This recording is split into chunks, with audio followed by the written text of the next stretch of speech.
I used to laugh at Chucky movies. I thought killer dolls were just Hollywood nonsense. I don't laugh anymore. It started when I bought an old doll at a yard sale. Its face was cracked, its clothes scorched like it had been through a fire, and its hands were sticky, like someone had dipped them in something dark long ago. The first night, I woke to a thud. The doll had fallen from the shelf, or so I thought. I put it back. At 3 a.m., this happened. I woke again to a sound like giggling, high-pitched, raspy. My bedroom door creaked open, and there, in the doorway, stood the doll. I threw it outside and locked the door, but in the morning, it was sitting at my kitchen table with a knife in front of it, and the knife was wet. That night, the scratching started. Walls, floor, ceiling. It sounded like dozens of tiny fingernails tearing at the wood. Blood began to drip from the ceiling, one slow drop at a time, pooling on my floor. I heard footsteps, small, fast. I turned around, and it was behind me. Its one good eye gleamed in the dark.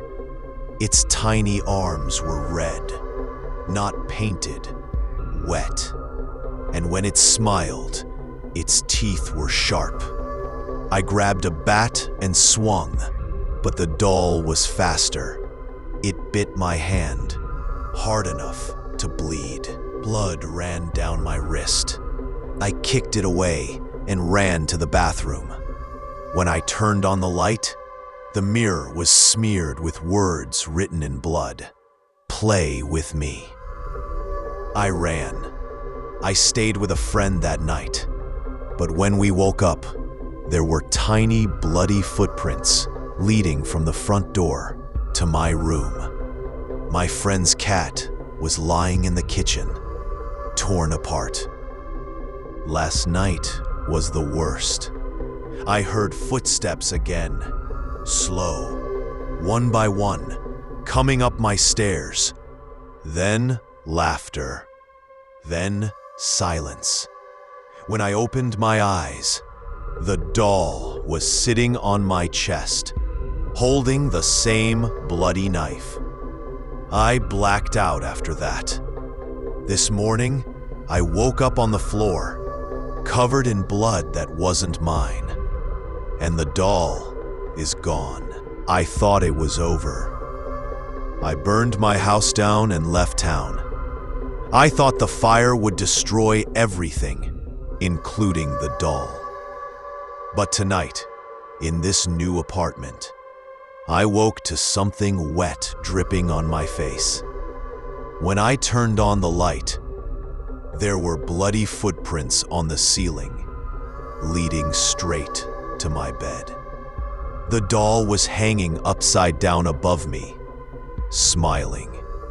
And this time, it spoke clearly. "You can't run."